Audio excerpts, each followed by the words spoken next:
कहते हैं सब वेद पुराण, एक वृक्ष 10 पुत्र समान। राम राम सा चौपाल देखना आना सगड़ा दर्शक भाई बहनों को बहुत बहुत स्वागत है। बिल्कुल सही बात कही गई है दर्शक भाई बहनों के। अगर आप अपने वेद पुराण अपनी पहले की प्राचीन संस्कृति की बात करा, जब से लोग अपने वृक्षा को महत्व जाना है, वृक्ष ने 10 पुत्रों के समान समझे है, लेकिन ये बात ने आज लोग जानता हुआ भी ये चीज ने अनदेखो कर रहा है, अंधाधुंध वृक्षा की कटाई कर रहा है। आपने निजी स्वार्थ के चलते इसको काम में लोग कर रहा है। कई बार आप शहरीकरण के नाम पे, कभी विकास के नाम पर भी आप देखा कि वना की कटाई अंधाधुंध तरीके से करी जा रही है। तो इसे बहुत सारा नुकसान आप सब ने, पूरी मानव प्रजाति ने, पूरी जीव प्रजाति ने उठाना पड़ रहा है। तो जिया कि आप सभी जाना कि जुलाई को पहलो सप्ताह अभी चल रहे हो और ये पूरे सप्ताह के अंदर आप वन महोत्सव मना रहे हैं, वृक्षारोपण भी खूब जोर शोर से हो रहे हैं। तो ये पापा चर्चा करांगा विशेष रूप से। और आज अपना जो विषय है वो है आओ हम सब मिलकर पेड़ लगाएं। तो ये पे जानकारी लेने के लिए आज एक महान शख्सियत आपने साथ पधारी है। आप हैं विष्णु लांबा जी, जिन्हें आप ट्री मैन ऑफ इंडिया के नाम से भी जाना। तो बहुत बहुत स्वागत है आपको विष्णु लांबा जी। तो जिया कि अभी वन महोत्सव चल रहे हैं, तो वन महोत्सव के बारे में आप सबसे पहले आप जानना चाहोगे कि जिया जुलाई के पहले सप्ताह में मना रहे, तो कब से आप इन्हें मना रहे हैं और इसकी जरूरत आपने क्यों महसूस हुई कि आप मनाना पड़ रहे है? पहले तो आपका धन्यवाद। राजस्थान की जनता जनार्दन को खमा घनी राम राम और वन महोत्सव की शुभकामनाएं। भारत की महान सभ्यता, हमारे संस्कार, हमारे पूर्वजों का कार्य व्यवहार जीवन हमें हर चीज को उत्सव के रूप में मनाने की प्रेरणा देता रहा है। अभी हम औपचारिकता के नाम पर हर चीज का डे और उत्सव और इस तरह की चीजों को शुरू कर दिया हम लोगों ने। प्रकृति कभी भी अपने सिद्धांतों से समझौता नहीं करती। जितना हमने उससे लिया और रिटर्न नहीं किया तो फिर उसके परिणाम कभी कोरोना के रूप में, कभी भूकंप के रूप में, कभी किस रूप में आते हैं।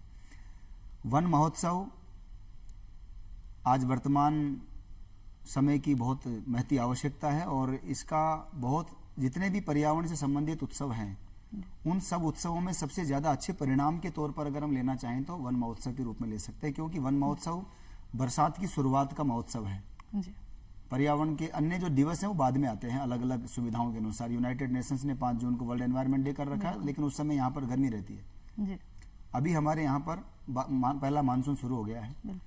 बारिश का ये जो पानी है ये अमृत है, ये पूरा पौधों को प्राप्त हो।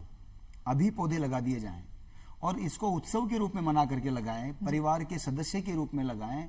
घर में जैसे पूर्वजों में कहा जाता था ना कि आपके घर में कौन कौन है जी, तो वो अपने परिवार के सदस्यों के बारे में बताते थे। तो वो ये भी बताते थे कि 4 गाय भी अपने, 2 भैंस भी रख रखी है, एक घोड़ा भी है, एक बाहर कुत्ता भी रहता है, वो भी अपना ही है जी। ये सब चीजें मैंने देखी मेरे बचपन में, बुजुर्गों में से बातें। पेड़ की बात भी करते थे लोग। आपके घर में पेड़ कितने हैं? तो बताते 2 बरगद है वहां पर, 10 नीम है, 4 बबूल हैं, 2 आम के भी दादाजी लगाए गए थे, वो भी हैं, उससे परिवार का गुजारा हो जाता है। तो मेरा अनुरोध है कि ये वन महोत्सव का जो समय चल रहा है ये बहुत ही श्रेष्ठ समय है पौधारोपण के लिए। और वन विभाग की नर्सरियों में भी, सब जगह तो नहीं लेकिन कुछ स्थानों पर जहां मैं भी विजिट करके आया हूँ, वन विभाग की नर्सरियों में पौधे तैयार हैं। जो जागरूक लोग हैं वो अपने घरों में भी तैयार करके रख रखे हैं उन्होंने। कई सारे ऐसे मातृशक्ति हैं जो अपने घरों में बड़ी मात्रा में पौधे तैयार कर लेती है और फिर निःशुल्क लोगों को वितरण भी करती हैं। पौधे प्राप्त करने के बहुत विकल्प हो सकते हैं और कहीं भी नहीं मिलेंगे तो श्री कल्पतरु संस्थान के माध्यम से हमने तय किया है कि 2023-24 में कम से कम 1 करोड़ पौधे निःशुल्क हम वितरण करें देश भर में। और उसके लिए मैं कई चैनलों पर बोल चुका हूँ और हम उसका ऑफिशियली शुभारंभ भी करने जा रहे हैं। पौधे प्राप्त करें, वन महोत्सव के माध्यम से पौधे लगाएं। और कोई भी सरकारी एजेंसी अगर है या कोई एनजीओ है, गैर सरकारी संगठन है, कोई जिम्मेदार संस्था है, पंचायत है, थाना परिसर है, स्पेशली जयपुर पुलिस ने भी अभी शुरू करने का मानस बनाया है, तो अपने लेटर पैड पे अगर वो क्षेत्रीय वन अधिकारी, माननीय जिला वन अधिकारी के नाम अगर लिखते हैं तो वहां से निःशुल्क पौधे भी उन्हें प्राप्त हो जाएंगे। या एक रीजनेबल 1 रुपये रेट पे, 5 रुपये रेट पे पौधे प्राप्त हो जाएंगे। तो इस समय वन महोत्सव का ज्यादा से ज्यादा लोग फायदा उठाएं। वन महोत्सव में अधिक से अधिक पौधे लगाएं, स्थानीय प्रजातियों के लगाएं, पूरी दूरदर्शी सोच के साथ लगाएं कि भविष्य में उन्हें कभी किसी नाम पर विकास या सौंदर्यकरण के नाम पर काटा न जाए। तो कहने का मतलब वृक्षारोपण को एकदम सही समय चल रहा है और वन महोत्सव मना रहा है तो मनाऊंगा भी किया, भी वृक्षारोपण ही नहीं करांगा तो मनाऊंगा किया। तो मनाना है तो आपने ज्यादा से ज्यादा वृक्षारोपण आपने करना पड़ेगा, यदि आप वन महोत्सव अच्छे से मना भी पाओगे। एक आप देखा कि और सुने भी आपके बारे में कि आप 1 करोड़ से ज्यादा पौधा आप लगा चुके हो और बहुत सारा सम्मान से भी आप सम्मानित हो चुके हो। तो आप दर्शक भाई बहना भी जानना चाहोगा भी आप के लिए हमारे सबके लिए आप प्रेरणा स्रोत हो, तो आपके बारे में जानना चाहोगे आपने कट से आप प्रेरणा मिली कि आप प्रकृति की तरफ इतो रुझान हो और वृक्षारोपण में आप जुट गया? श्री कल्पतरु संस्थान के माध्यम से हम प्रकृति और संस्कृति के संरक्षण का कार्य लंबे समय से कर रहे हैं। अच्छा। 30 साल से मैं इस दरख्त परिंदों के रास्तों पर लड़खड़ाते ही सही में चलने की कोशिश अपने साथियों के साथ कर रहा हूँ। धीरे धीरे हम अकेले थे, फिर कारवां बनता गया और अभी देश और दुनिया में छोटा मोटा एक प्रयास हम कर रहे हैं जी। पिछले 30 वर्षों में निस्वार्थ भाव से जो सेवा हो सकी हमारे माध्यम से, ईश्वर ने जिस काम के लिए हमें चुना है, तो बहुत लोगों की जन सहभागिता, हर प्रकार की जाति, मजहब, पंथ, संप्रदाय, सब लोगों का सहयोग रहा है। और 30 सालों में 1 करोड़ पौधे लगाने का टारगेट अभी हमने 14 मई को पूरा किया है, जिसका ऑफिशियली डाटा हमारे माननीय केंद्रीय पर्यावरण मंत्री महोदय की सेवा में प्रस्तुत किया है। अच्छा।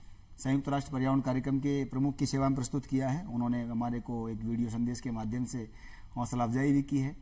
और बिना किसी अनुदान के करने के पीछे बस ये था कि पारदर्शिता का अभाव जहाँ जहाँ महसूस हुआ वहाँ हम दूर रहे। बाकी हमने 1 करोड़ पौधे का ये टारगेट पूरा किया है और देश के 100 गाँवों को कम से कम पर्यावरण दृष्टि से आदर्श ग्राम बना करके 5 करोड़ पौधे लगाकर मानवता को समर्पित कर सके, ऐसी छोटी सी सोच हमारी है। तो उसमें सभी के सहयोग की अपेक्षा रही है और जितने भी लोग हमारे प्रत्यक्ष अप्रत्यक्ष रूप से इस 1 करोड़ सफल वृक्षारोपण की यात्रा में सहभागी बने, उन सबका भी मैं दूरदर्शन के माध्यम से आभार व्यक्त करता हूँ। और संघर्ष सब प्रकार के आते हैं, वो आए, लेकिन सबसे बड़ी बात शुरुआत कैसे की, तो शुरुआत मेरी प्रकृति संरक्षण के संस्कार से जोड़ने का जो कार्य है वो मेरी माँ को जाता है। मेरी माँ के कारण मैं आज पर्यावरण संरक्षण के क्षेत्र में हूँ और संस्कृति के क्षेत्र में थोड़ा बहुत जो काम कर पा रहे हैं वो मेरे पिताजी के कारण है। मेरे पिताजी मेरे जीवन के सबसे बड़े वॉलंटियर हैं। कैमरे के पीछे रह करके किस तरह से मदद की जा सकती है, अपने आप को एक दीपक की तरह तिल तिल कर जला करके कैसे कोई आपको आगे बढ़ा सकता है, मेरे ख्याल से मेरे पिता का सबसे बड़ा योगदान है। तो एक आप अब जानना चाहूँगा कि आज यहाँ विकास हो रहे हैं, अच्छी बात है, तो विकास के नाम पर कभी भी शहरीकरण के नाम पर भी या कोई निजी विस्वार्थ का चलता भी, जहाँ पर वृक्ष के अंधाधुंध कटाई की बात कर रहे हैं, तो एक दुष्प्रभाव में जनता ने जानना बहुत जरूरी कि अंधाधुंध कटाई हो रही है, तो भी आपने दुष्प्रभाव कहीं कहीं पड़ रहा है अपने पूरे जीव प्रजाति पर की तरीके का दुष्प्रभाव है, जिससे अपना है जगह आज जगह युवा वर्ग है वह भी इससे जुड़ा समझ में आओ कि आज अपने नुकसान ही चीज से हो रहा है, तो आप की तरीके से वृक्षारोपण वहां आ गया वहाँ? जिस समय हमने पौधारोपण का कार्य शुरू किया, जब मुझे बचपन में पौधा चोर गांव में बोलते थे लोग, पौधे चुराते फिरता था, उस दौर में मुझे लोग बोलते थे अरुचि का विषय पर्यावरण को मानते थे और मुझे बोलते थे क्या करते हो, तो पर्यावरण का काम करता हूँ, पेड़ पौधे लगाता हूँ। अरे भाई वो तो ठीक है, और क्या करते हो, अलावा जानना, इसको तो काम मानते ही नहीं थे जी। तो अभी जो हम जिस तरह के वातावरण को देख रहे हैं, मेरे जैसे युवा, अकेला विष्णु लामा ही पर्यावरण में काम नहीं कर रहा है, विष्णु लामा जैसे लाखों करोड़ों लोग दुनिया भर में काम कर रहे हैं। अभी मैं कई देशों के संपर्क में हम लोग हैं, तो हम देख रहे हैं कि कितना अच्छा काम कर रहे हैं।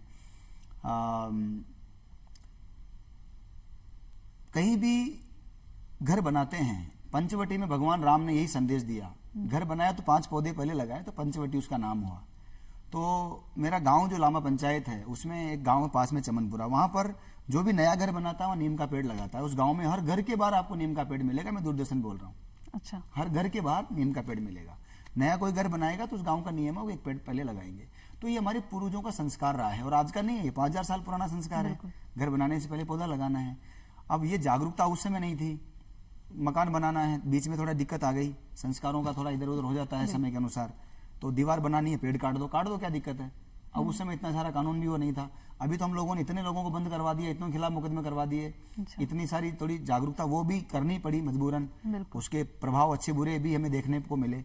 लेकिन आज कहीं भी हम, बड़ा अच्छा लगता है जब कहीं कोई पेड़ काट रहा है और कोई फोन आता है कि मेरा नाम मत बताना, यहाँ ऐसा हो रहा है। बहुत ऐसे हमारे को कॉल प्राप्त होते हैं, कई सारे वन्य जीवों के शिकार के, हरे पेड़ों की कटाई के, नदियों के। तो जागरूकता निश्चित रूप से आई है, लेकिन मेरा इतना ही कहना है कि स्पेशली जहां भी आप घर बनाते हैं वहां पेड़ लगाइए और विकास के नाम पर विनाश के रास्तों पर मत बढ़िए। काशी मठ खतरे में आ गया, पूरे देश में सन्नाटा पसरा था। ऑल वेदर रोड के मामले को लेकर के आप देख सकते हैं। मैं अकेला 2-3 चीज़ों को टारगेट नहीं कर रहा हूँ, ऐसे बहुत सारे national highway, specially national highway हैं, कई सारी बड़ी बड़ी बिल्डिंगें जो बन रही है। माननीय न्यायालय ने स्पेशली कहा है जोर दे करके कि आप कहाँ कितना CSR कर रहे हैं, आपकी जो सोशल रिस्पॉन्सिबिलिटी उसको कितना आप निभा रहे हैं। तो अगर वो नहीं निभा पाते हैं तो समझदार जो जागरूक लोग हैं, जागरूक संस्थाएं हैं, उनको आगे आना चाहिए, उन लोगों के खिलाफ एक विषय लेना चाहिए और जिम्मेदारों को जागरूक लोगों तक वहां तक पहुंचाना चाहिए विषय को निश्चित रूप से। तो क्या मतलब वृक्षारोपण के साथ साथ अपन अगर कोई अवैध कटाई भी हो रही है तो बिन रोकने को भी अपन कोशिश करनी बिल्कुल, चाहिए। आप पेड़ बचाना, उगाना, लगाना, हरे वृक्षों की रक्षा करना, ये आपका नैतिक दायित्व भी है, जी। सांस्कृतिक दायित्व भी है, आपका संवैधानिक दायित्व भी है। बिल्कुल। भारत का संविधान भी आपको इस बात के लिए कहता है कि आप जो हमारा जीव जगत है, जल, जंगल, जानवर और जमीन, उसका संरक्षण प्रत्येक नागरिक की संरक्षण बहुत जिम्मेदारी जरूरी है, बिल्कुल, और ये सभी की आपके घर जिम्मेदारी में है। पेड़ लगाओ, आप काट दोगे तो आप मालिक नहीं हो उसके, जी। उसकी भारत सरकार मालिक है उसका, आप मालिक नहीं हो। आप अगर घर में मेरे खेत में थे साहब, 10 नीम के पेड़ काट दिए, कैसे काट दिया आपने? वो आपकी संपत्ति नहीं है। तो इसलिए जहां भी कुछ नया निर्माण होता है वहां पर जैसे सरकारी योजनाएं होती है या प्राइवेट योजनाएं होती हैं, वो विकास के नाम पर बढ़ती हैं, पर्यावरण एनवायरमेंट क्लियरेंस लेती हैं, लेकिन कागज तक ले लेती हैं। तो थोड़ा सा प्रयास करना चाहिए, क्योंकि हमारे भविष्य का सवाल, हमारी आने वाली पीढ़ियों का भविष्य का सवाल। संरक्षण की बात करें पर्यावरण की, तो देखा कि आप एक इंसान को काम नहीं है, सब व्यक्ति, आप भी अगर कोई मिशन लेकर चले तो आपके साथ भी बहुत सहयोगी रहा होगा। तो लोगों ने जोड़ने के लिए, जागरूक करने के लिए, जहाँ पर देखा कि हर धर्म का लोग है अपने भारत में, तो धार्मिक चीजों से आज अपना इंसान ज्यादा जुड़े हुए कि आपने धर्म ओ कहवे भाई तो आप वो काम कर ले, एक धार्मिक डर की वजह से ही सही। तो आप हर धर्म के लोगों के साथ काम करे है, तो वहां के साथ भी अनुभव आपको किस तरह की तरीके से आप बने धर्म के हिसाब से भी जोड़े है? पर्यावरण संरक्षण किसी एक जाति, मजहब, धर्म, संप्रदाय, भाषा, इन सब चीजों का विषय नहीं है, ये सबका है, सबके लिए, सबको करना चाहिए। सब प्रकार के वातावरण को देखते हुए, सब प्रकार के अनुभव लेते हुए हम एक जगह तक, जिस संस्कार से हम निकले वहां तक हम सिमट गए थे। हमें समझ में आया कि पर्यावरण संरक्षण जो है वो सबका विषय है। यहाँ पर एक कब्रिस्तान है सांगानेर में, तो वहां पर एक हमारे मित्र हैं, उनको मैंने कहा कि भाई आप, मुस्लिम धर्म कहता है कि हमारे जो जिसका इंतकाल हो गया है वो कब्र में महफूज है। तो वो मैंने कहा, मजाक में मैंने उनको कह दिया, वह मुल्ला जी बैठे थे, मैंने कहा ये फिर धूप में काहे को है, छाया रखो ना इधर। तो उन्होंने प्रेरणा दी, करी तो बहुत अच्छी बात है, पेड़ लगाने चाहिए। हम कब्रिस्तान में गए, हमने वहाँ पेड़ लगाए, फिर भट्टाबस्ती में गए, वहाँ पेड़ लगाए, और एक कार्यक्रम चलाया पुरखों की रूह की सुकून के लिए। अच्छा। और हमारे कल्पतरू संस्थान में जो मुस्लिम वॉलेंटियर्स हैं, गर्ल्स बॉयज, उनको हमने कार्यक्रम अलग से सौंप दिया, अच्छा। रक्सो निगार करके। तो उन लोगों का जो भी कुरान वाटिका और इन सब चीज़ों का जो जिक्र आता है, उन लोगों के यहाँ पर जो भी है प्लांटेशन का, उनको उनके माध्यम से जोड़ दिया, वो पेड़ लगाने का काम शुरू कर रहे हैं। और उन्होंने मस्जिद से अजान भी, आवाज़ भी लगाई कि भाई ऐसे ऐसे कल्पतरू वाले आए हैं, ऐसे ऐसे दरख्त लगा रहे हैं, तो आप सब भी इनके साथ में अपने पुरखों की कब्रों के पास पहुंचे इतनी तारीख को और वहां पर पेड़ लगाएं। तो बड़ा अच्छा वो एक हमारा सौहार्द का वातावरण भी उसमें बनने लगा, लोगों के साथ संपर्क भी बना। बुद्धिस्टों के साथ हमने कहा कि भाई बोध गया बिहार में जहाँ है, वहाँ से फल प्राप्त करके, हमारा बिहार में एक अच्छी टीम है, हमारे राणा जी वहाँ पटना में काम देखते हैं, तो उनके माध्यम से हमने बीज प्राप्त करके और उसके बोधि वृक्ष तैयार किए। और जहाँ भी बुद्धिस्ट हैं उनको हमने परम पावन दलाई लामा जी के चरणों में भी मैंने निवेदन किया है। तो जैसे ही उनका मार्गदर्शन मिलेगा हम इस दिशा में और आगे बढ़ेंगे। अच्छा। जैन धर्म के 24 तीर्थंकर हैं, तो 24 के 24 वृक्ष हैं। हाँ। और वो उसको जैन धर्म में केवल ज्ञान वृक्ष बोलते हैं। जी। तो अभी मुझे सौभाग्य मिला, मैं बाड़ा पदमपुरा में एक महाराज जी का और एक देवी का था कार्यक्रम, तो मैं भावना जो लेके गया, वो मुझे मेरे बोलने से पहले ही उन्होंने कहा कि तुम आ जाओ जिस काम से आए हो, और वो उन्होंने केवल ज्ञान वृक्ष महाअभियान का शुभारंभ कर दिया। तो श्री कल्पतरू संस्थान को केवल ज्ञान वृक्ष महाअभियान के माध्यम से जैन धर्म के जो 24 तीर्थंकर हुए हैं, उनकी तीर्थंकर वाटिकाएं हम जहाँ भी जिनालय है वहाँ लगाने का प्रयास कर रहे हैं। ऐसे ही लगभग सभी धर्मों में, सरदारों में हम जा रहे हैं। गुरु गोविंद सिंह जी ने जहाँ दतवन से करौंदा लगाया पटना साहिब में, वहाँ ले लीजिए, चाहे उन्होंने घोड़ा बांधा जिन वृक्षों का, वहाँ ले लीजिए। राम वनगमन मार्ग में जहाँ जहाँ पर रामायण में जिन जिन वृक्षों का जिक्र आता है, वहाँ पर उन वृक्षों को लेकर के हम प्रयास कर रहे हैं कि जहाँ जहाँ से उनका संबंध है वहाँ वहाँ के लोगों को जोड़ा जाए, जो समुदाय उनसे जुड़े हैं उनको जोड़ा जाए, जो विचार उनसे जुड़े, जो जाति, मजहब, पंथ, संप्रदाय जो जुड़े, उनके साथ हम प्रयास कर रहे हैं। अभी श्री जी महाराज का जिक्र कर रहा था मैं, हमारे पवित्र पूजनीय पीठ है श्री जी महाराज सलेमाबाद, तो वहाँ भी नीम के पौधे दोनों तरफ भक्तों के सहयोग से, आपने कहा कि 1 करोड़ पौधे मैं माध्यम हूँ, मैं निमित्त मात्र हूँ। कुछ लोग साथ आए होंगे ऐसा नहीं है, बहुत लोग आए, करोड़ों लोग आए बाबा। 30 साल एक व्यक्ति 25-30 साल बाद शुरू करता है अपनी कहानी, और 60 के बाद कहानी खत्म कर लेता है, फिर बाद में वो लकड़ी पकड़ लेता है जी। खुद को रिटायरमेंट घोषित कर चुका होता है। बिल्कुल। हमने 7 साल की उम्र में शुरुआत की और अनवरत चल रहे हैं जी। पर्यावरण संरक्षण केवल वन महोत्सव का विषय नहीं है, 5 जून का विषय नहीं है, ये केवल एक डे का विषय नहीं है, ये 24 घंटे की जागरूक मानसिकता को लेकर के चलने का विषय है। और इसलिए हम लोग पिछले 30 सालों में असंख्य लोगों के प्रत्यक्ष अप्रत्यक्ष सहयोग के कारण ही से एक मुकाम तक पहुंच पाए। लेकिन वो छोटा छोटा सहयोग था, हमारा भी क्षमताएं छोटी थी, हमारी भी सोच छोटी थी।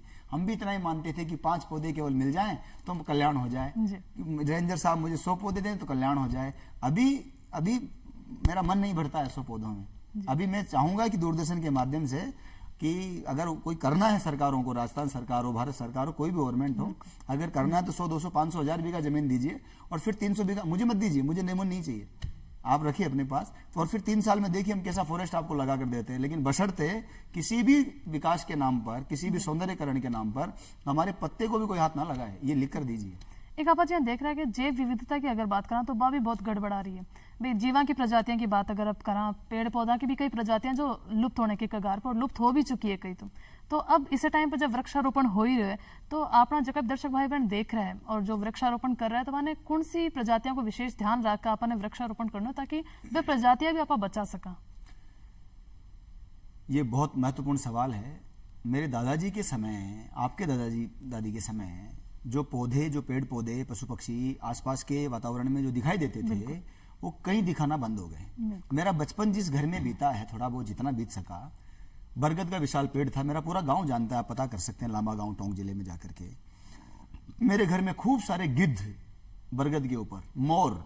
छोटे बच्चा था तो मैंने कई बार गिद्ध ऐसे बैठा रहता था, मैं खाना खाता था मेरे घर में, सारा नीचे व्हाइट हो जाता था, वो बीट गिरती थी उसकी। मुझे सब ध्यान है। मुझे वल्चर बहुत अट्रैक्ट करता है, बचपन से मेरे जुड़ा है। मोरों की इतनी आवाजें, इतनी चीजें, बहुत कुछ वहां पर था जो बहुत छोड़ आए हम, और अब धीरे धीरे वो भी हमें छोड़ते जा रही है चीजें। स्थानीय प्रजातियों का संरक्षण इतना आवश्यक हो गया है। इस संयुक्त राष्ट्र पर्यावरण कार्यक्रम की पिछले साल की जो रिपोर्ट है उसके अनुसार विश्व की पेड़ पौधे और पशु पक्षियों की 10 लाख से अधिक प्रजातियां समाप्त होने के कगार पर है या समाप्त हो चुकी है, ऐसा यूएन का मानना है। ये विश्व की सबसे बड़ी संस्था का मानना है। अब हमारी जिम्मेदारी क्या है कि हम अपने बच्चों को संस्कार दें।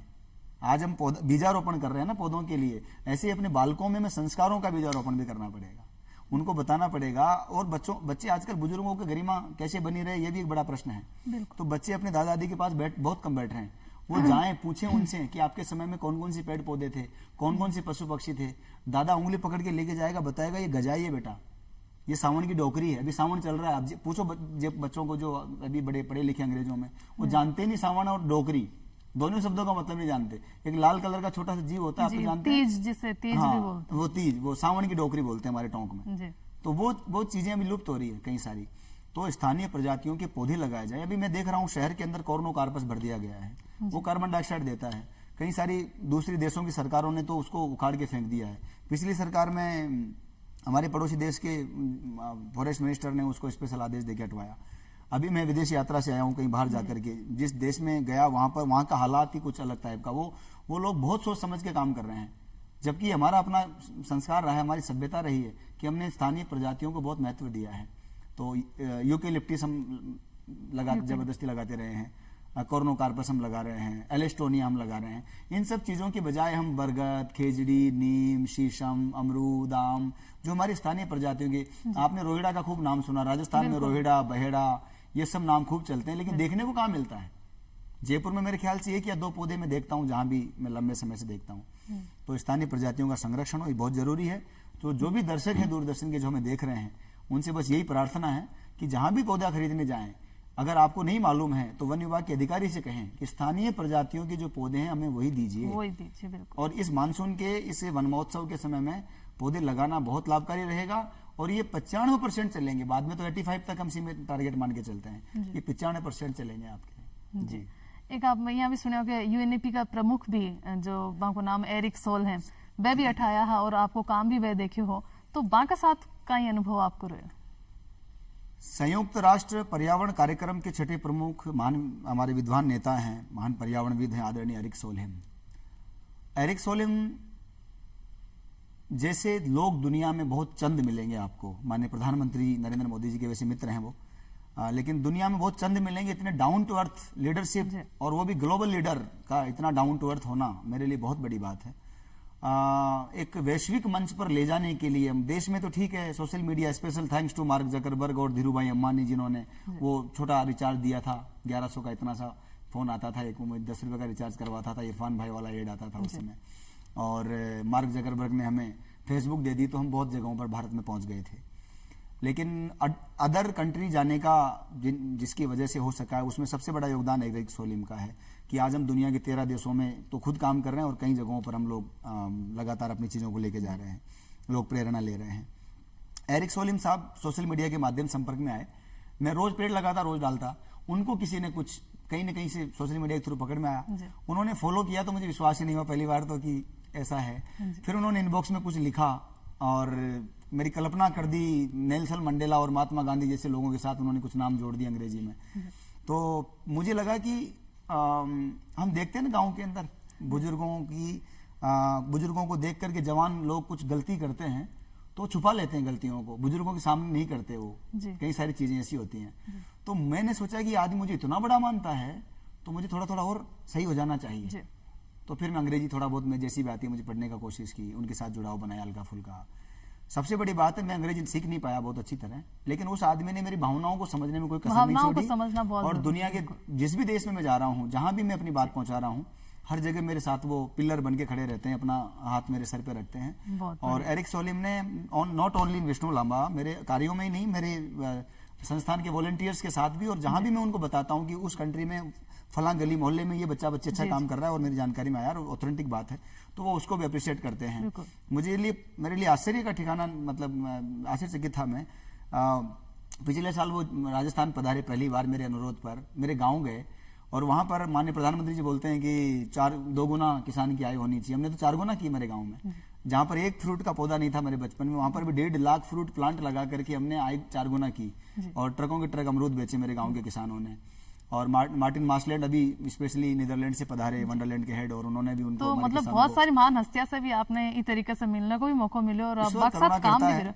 एक आपकी योजनाओं की आप बात करें तो एक ग्रीन लंग्स नाम करके आपकी जो योजना के बारे में भी, वैश्विक स्तर की प्रतिष्ठित संस्था वंडरलैंड के सहयोग से हम लोगों ने पहला ग्रीन लंग्स का एक प्रोजेक्ट किया पुणे में, दूसरा हम लोग करने जा रहे हैं देहू में, और अभी मार्टिन मार्शलैंड भी मैंने बताया आपको, स्पेशली हमारे यहाँ पर रश्मि जी मैडम और सब पधारे। भारत की 5000 साल पुरानी तकनीक है, स्थानीय तरीके से पौधा कैसे लगाया जाए। हमारी संस्कृति ने पौधों को भी परिवार का हिस्सा माना है। बिल्कुल 4-4, 5-5 पौधे एक ही प्रजाति के, स्थानीय प्रजातियों के एक ही तरीके के लगाए जाएंगे, एक निश्चित दूरी पे लगाए जाएंगे। ये हमारा एक परंपरागत तरीका है, ट्रेडिशनल थॉट है जंगल लगाने का। ये अद्भुत मानव निर्मित जंगल हमने एक लगाया, सक्सेस रहा। कई राज्यों से लोग आए, प्रेरणा ले रहे हैं, अब खुद भी कर रहे हैं। तो हम लोगों ने उसको, जो देवराई देववनी लगाते थे, उसको हमने पूरा विश्व समझ जाए, इसलिए हमने ग्रीन लंग्स नाम दिया है।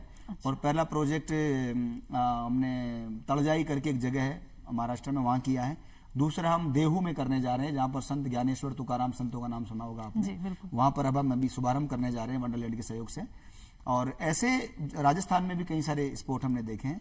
तो स्थानीय प्रजातियों के चयन करके, और हमारी जो परंपरागत सोच है भारत की 5000 साल पुरानी, उसके आधार पर पौधे लगाए जाएं और पारिवारिक परिस्थिति के अनुसार लगाए जाएं और उनको मानवीय हस्तक्षेप से दूर रखा जाए।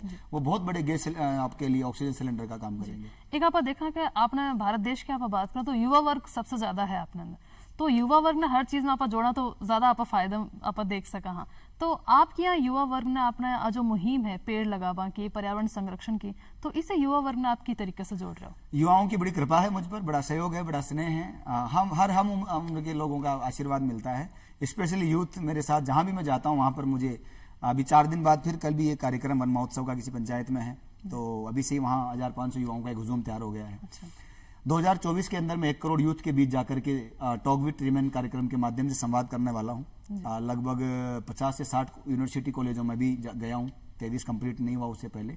और हम प्रयास करेंगे कि हर गांव में, गली मोहल्ले में जाकर के इंटर्नशिप के माध्यम से, एनवायरमेंटल क्लब के माध्यम से, कल्पतरू इको क्लब के माध्यम से, टॉक विद रीमेन कार्यक्रम के माध्यम से या किसी अन्य माध्यम से, बहाना कोई भी होगा लेकिन एक ग्रीन आर्मी ऐसी खड़ी करेंगे देश में जिसमें 1 करोड़ युवा होगा और वो ऑथेंटिक होगा और जमीनी स्तर पर काम करेगा, निस्वार्थ काम करेगा।